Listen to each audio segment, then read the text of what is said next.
जय हिंद बच्चों, Sanjay public inter college की ऑनलाइन क्लासेस में आप सभी का स्वागत है।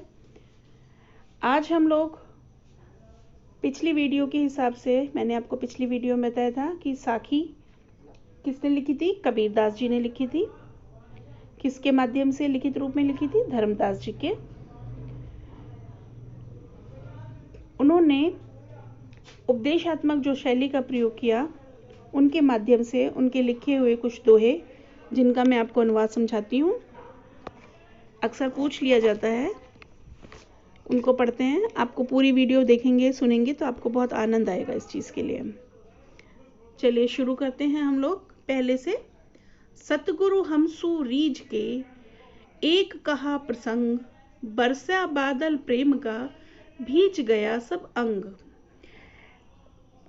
कबीरदास जी कहते हैं कि हे सतगुरु, सतगुरु वो गुरु जो हमें सत्य के मार्ग की ओर ले जाए। गुरु तो सब होते हैं, लेकिन सतगुरु वो होता है जो हमें सत्य और सही मार्ग की ओर ले जाता है। तो वो अपने गुरु के लिए कहते हैं, मैंने आपको बताया था कि उनके गुरु का नाम क्या था? रामानंद। तो वो अपने गुरु के लिए कहते हैं कि एक बार गुरु जी हमसे रीझ कर मतलब होता है प्रसन्न होकर। एक बार जब गुरु हमसे खुश होकर उन्होंने हमसे एक भगवान के विषय में ऐसा प्रसंग कहा कि बरसा बादल प्रेम का, कि मन में प्रेम इतना उमड़ घुमड़ गया कि बारिश मन बरस गया। किससे? और उस हरि नाम में पूरा अंग भीग गया। अब ऐसा नहीं है कि सच्ची में बारिश होने लगी और आप उस जो कबीरदास जी हैं उसके नीचे खड़े हो गए और वो भीग गए। उनका मतलब है कि वो प्रेम जो कि भगवान के प्रति होता है, वो प्रेम रूपी जो बारिश है वो हुई और उनके अंतर मन तक वो भीग गए। ठीक है। दूसरा है आपका, राम नाम के पट तरे देवे को कछु नाही, क्या ले गुरु संतोष रहे होश रहा मन माही। अब वो कहते हैं कि मैं अपने गुरु को कुछ देना चाहता हूँ, लेकिन मेरे पास तो राम के नाम के अलावा कुछ है ही नहीं। तो उसके लिए वो कहते हैं कि मेरे पास तो राम के नाम के अलावा कुछ है नहीं, लेकिन मैं अपने को गुरु को ऐसा क्या दूं जिससे कि वो संतोष हो जाए, संतुष्ट हो जाए, उनको मतलब अच्छा लगे। तो वो गुरुदक्षिणा के रूप में ऐसा क्या दें, ऐसा उनका मन जो है वो बार बार उनको क्या कह रहा है? होश रहा है, मतलब कि उकसा रहा है या चिंतन कर रहा है। ठीक है। अब तीसरा है आपका, ज्ञान प्रकाश से गुरु मिल्यो सो जिमि बिरसे जाए, जब गोविंद कृपा करे तब गुरु मिले आए। इसके लिए वो कहते हैं कि कबीरदास जी कहते हैं कि जब ज्ञान का प्रकाश बढ़ जाता है तो क्या होता है? जब गुरु ज्ञान के प्रकाश को बढ़ा देते हैं तो ईश्वर मिलता है, और जब गोविंद की कृपा होती है, यानी कि भगवान की स्वयं की कृपा होती है, तब ऐसा गुरु मिलता है। अर्थात कि अगर हमारे पास कोई अच्छा गुरु है जो हमें सही शिक्षा देता है, जो हमें ज्ञान देता है और आगे बढ़ने की जो पुश करता है, यानी कि आपको सही दिशा बढ़ाता है, ऐसा गुरु यदि आपके जीवन काल में है तो वो स्वयं हरि यानी गोविंद भगवान की ही आपके ऊपर कृपा है। ऐसे गुरु को का साथ कभी नहीं छोड़ना चाहिए। माया दीपक नर पतंग भ्रमरी इव पड़ता, कहे कबीर गुरु ज्ञान थे एक अथा उबरंत। वो कहते हैं कि माया जो होती है ना, ये होती है हमारे को धन लाभ भौतिक सुख जो देते हैं। तो कबीरदास जी कहते हैं कि जो ये माया है ना, जो हमारे कोई संसार से बांधे हुए हैं, वो उस पतंगे की तरह है। आप लोगों ने देखा होगा ना, दीपक जब जल रहा होता है तो उसके चारों ओर एक पतंगा चारों ओर चक्कर काटता रहता है, बार बार घूम घूम के उसी में आता है, और बाद में क्या करता है? उसके अंदर जलकर भस्म हो जाता है। उसे पता नहीं होता है कि ये तो उसके चारों तरफ चक्कर काट रहा है, एक समय ऐसा आएगा जब तू इसमें ही जलकर राख हो जाएगा। ऐसे ही जो मनुष्य है वो भी माया के चक्कर में इस संसार में बार बार आता है और क्या करता है, फिर वापस चला जाता है, फिर जन्म लेता है, फिर मृत्यु होती है, मतलब बार बार यही चक्कर काट रहा है। कब तक? जब तक, कबीरदास जी कहते हैं कि जब तक उसे कोई ऐसा गुरु जो अपने ज्ञान से उबार नहीं देता, तब तक वो ऐसे ही चक्कर काटता रहता है। ठीक है, आप लोगों को मुझे लगता है समझ में तो आ रहा होगा ना बच्चे। अगर आप लोगों को किसी तरह की कोई चीज़ ऐसा लगता है, कोई दोहा है जिसका अर्थ आपको समझ में नहीं आया, या कोई क्वेश्चन है या कोई क्वेरीज है, तो आप नीचे आप कमेंट बॉक्स में लिख सकते हैं और उसका सॉल्यूशन ले सकते हैं, उसका समाधान ले सकते हैं। ठीक है, तो इसलिए आप लोगों को सबसे मुख्य बात क्या है कि बात समझ में आनी चाहिए। पढ़ाई का जो भी मैटर आप लोग कर रहे हैं वो आपको समझ में आना चाहिए। ठीक, तो चलिए अब हम आगे बढ़ते हैं। जब मैं था तब गुरु नहीं, अब गुरु है हम नाही, प्रेम गली अति संकरी, तामे दो न समाही। देखो कितना सुंदर कहा है गुरु ने, कबीरदास जी ने, कि जब मैं मतलब होता है अहंकार, जब मेरे अंदर अहंकार बहुत मात्रा में था तब तक मुझे गुरु नहीं मिला था, और जब गुरु मिला, अच्छा गुरु, तो मेरे अंदर का अहंकार अपने आप ही मिट गया। मेरा मन अपने आप में संतोष लेने लगा।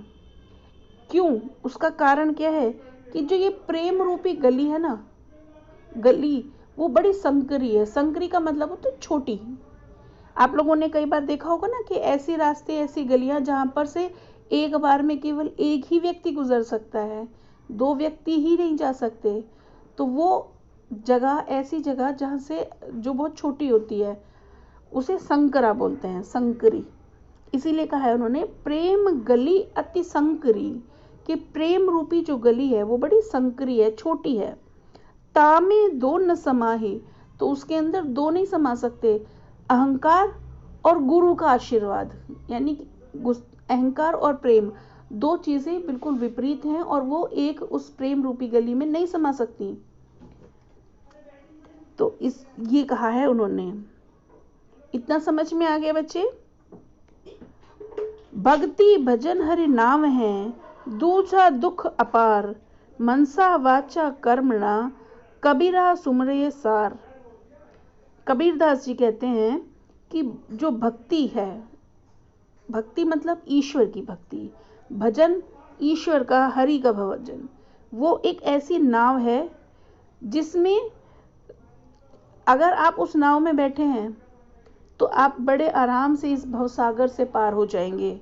लेकिन अगर उस नाव में नहीं हैं आप, उस हरि ने आप लोगों को उस नाव में नहीं बिठा रखा। नाव का मतलब आप अपनी इमेज में सच्ची में नाव मत ले लेना।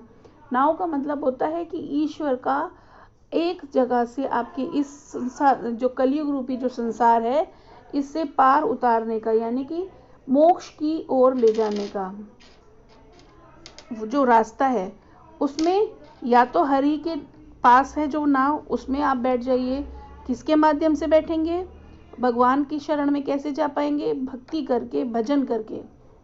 यदि आप भक्ति कर रहे हैं, भजन कर रहे हैं, ईश्वर का नाम ले रहे हैं, तो हरि भगवान जो हैं वो आपको इन सारी चीज़ों से, दुखों से उबार देंगे। अगर नहीं कर रहे हैं तो बाकी दूसरा जो दुख है वो अपार है, मतलब भयानक दुख है इस संसार के अंदर। आप बहुत दुख है इसके अंदर, इसकी दुख की मात्रा नहीं है बहुत। तो वो उसे कहते हैं कि मन वचन और कर्म से, मन से, वचन से, और कर्म मतलब काम करके, कि मनसा वाचा कर्म नाम, मन और वचन और कर्म से केवल और केवल उस हरि को, इस भगवान को सिमरो जो तुम्हें इस भवसागर से पार निकाल सकते हैं। ठीक है बेटा? अब आता है, आगे चला गया, ठीक है। अब आता है, झूठे सुख को सुख कहे, मानत है मन मोद, जगत चबैना काल का, कछु मुख में कुछ बोध। तो वो कहते हैं, कबीरदास जी कहते हैं कि जो ये संसार में सुख हमें महसूस होता है ना, हमारे पास कार है, गाड़ी है, बंगले हैं, हमारे पास बहुत पैसा है, ये जो सुख है, दुनिया इस झूठे सुख को ही सुख मानती है। जिसके पास बड़ी बड़ी गाड़ी हैं, बड़े बड़े बंगले हैं, बहुत पैसा है, ये वो दुनिया जो हमारी जिस दुनिया है वो उसको क्या सोचती है, इसी में बड़ा सुख है, और उसमें बड़ा घमंड करना शुरू कर देते हैं, मोह आ जाता है, अहंकार आ जाता है। लेकिन सच्चाई जो है कि ये जो संसार है ना, उस चबेने की तरह है। चबेना मतलब जो चने जो आप लोग फाकते हैं, या मुरमुरे समझ लीजिए, कि जैसे हाथ में लेके मुरमुरे चबा जाते हैं ना, भगवान 2 मिनट में उस व्यक्ति को काल के ग्रास में ले जाएंगे। भगवान के हाथ में हम जैसे मनुष्य, हमारी जैसी स्थिति उस चबेने की तरह है, उस मुरमुरे की तरह है, कि जो हम कुछ मुंह में ले लेते हैं और कुछ गोद में लिए बैठे रहते हैं, मतलब गोद में कटोरी में ले लेते हैं और उसमें से खाते रहते हैं ना। ऐसे ही हमारे जैसे व्यक्तियों के लिए उस हरि के का ये जो हम चबेने की तरह है, वो जब जी चाहे मार देता है, अपने काल के ग्रास में ले जाता है। सारा धन संपत्ति, पैसा, जो भौतिक सुख है, वो यहीं रखे रह जाते हैं। केवल और केवल हमारे साथ हमारे किए हुए अच्छे या बुरे कर्म साथ जाते हैं। ठीक है, तो वो यही कह रहे हैं कि झूठे सुख के पीछे मत भागो, अपने सच्चे सुख के साथ भाग जाओ, जो कि आपको अगले जीवन में ले जा सके। नेक्स्ट कहते हैं, जब मैं था तब हरि नहीं, अब हरि है मैं नाही, सब अंधियारा मिट गया, जब दीपक दीन हम माहे। वो कहते हैं कि जब मैं था, मैं मतलब मैंने भी आपको पहले वाले उसमें बताया था कि जब मुझ में अहंकार था, तब हरि मेरे पास नहीं था, भगवान की कृपा मेरे पास बिल्कुल नहीं थी। अब हरि है, अब मेरे पास, मैंने इतनी भगवान सारे संसार छोड़ दिया, अब मैं पीछे हूँ केवल हरि के, हरि मतलब भगवान के पीछे हूँ। तो जब मैंने भगवान के पीछे जाना शुरू किया, तो मेरे अंदर का जो अहंकार है, जो घमंड है, वो स्वतः ही मिट गया। अंदर का जो अंधकार था, मेरे मन में पाप रूपी जो अंधकार था, वो मिट गया। अब मन के अंदर एक दीपक नजर आता है, प्रकाश की लौ नजर आती है, जो कि किसके नाम की है, हरि के नाम की, भगवान के नाम की है। तो बच्चे, आप लोगों के मन में भी इन सब चीज़ों के बारे में होना चाहिए कि ईश्वर का नाम हमें समय समय पर हमेशा लेके रखना चाहिए। हम उनको केवल सुख में नहीं, दुख में भी याद करना चाहिए। ठीक है, तभी वो हमारा साथ देते हैं। कबीरा कहे गरबिया, ऊंचे देखी आवाज, काल है परियों भयो, लोटन ऊपर जामे घास। कबीरदास जी कहते हैं कि लोग जो हैं वो ऊंचे, अपने बड़े बड़े मकान हैं उनके, अपने आवास मतलब होता है रहने की जो जगह है, उसको देखकर बड़े प्रसन्न रहते हैं, बड़े खुश रहते हैं। लेकिन अगर अच्छे कर्म नहीं किए हैं तो बेटा, जैसे रावण के बड़ा महल था, बड़ा पैसा था, सोने की लंका थी, लेकिन अच्छे कर्म नहीं कर रखे थे उन्होंने, तो उसके घर में क्या हुआ, पूरा परिवार, पूरा कुटुंब सकुटुंब नष्ट हो गया, उसके यहाँ रहने को भी कोई नहीं बचा, उसके घर में घास ही उगती फिरी, है ना। तो ऐसे ही कहा जाता है कि ऊंचे मकान को देख के गर्व नहीं करना चाहिए, घमंड नहीं करना चाहिए, क्योंकि भगवान की जब लाठी होती है ना, जब वो उस पर का प्रहार करता है ना, जब वो नष्ट करता है, समाप्त करता है, तो उस मकान में, बड़े से बड़े मकान में भी घास उग जाती है।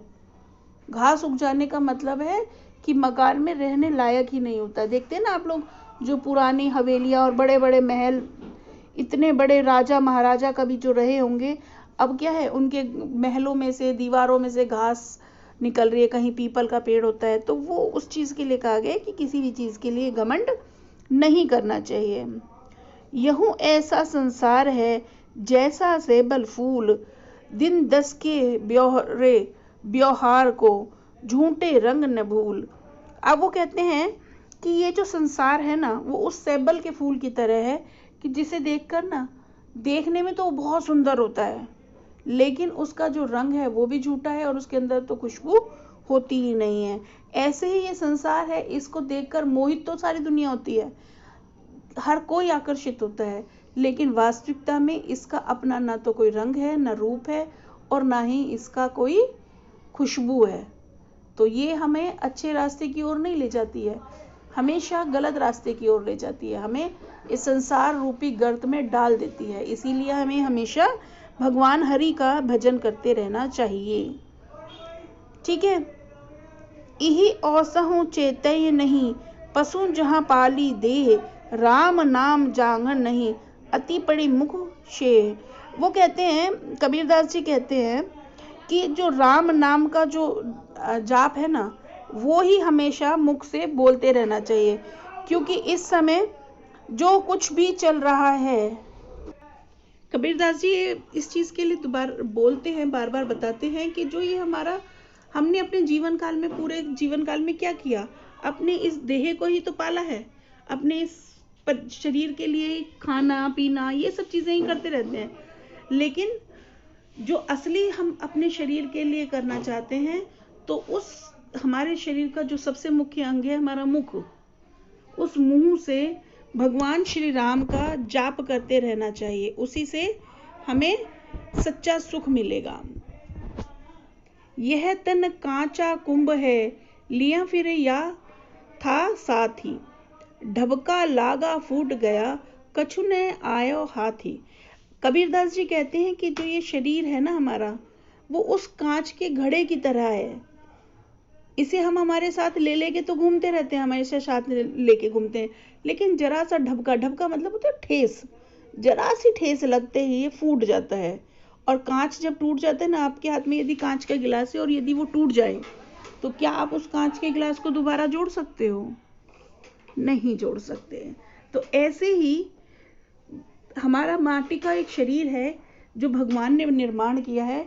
एक बार यदि इसके शरीर से प्राण निकल जाए, जो आप सांस लेते हैं, सांस अंदर जा रही है और बाहर आ रही है, यदि ये सांस आनी जानी बंद हो जाए, तो क्या लोग मृत्यु के बाद में अपने घर में किसी डेड बॉडी को ज़्यादा देर रखना पसंद करते हैं? नहीं करते ना। वो क्या करते हैं, ये अब जल्दी से ले जाओ बाहर।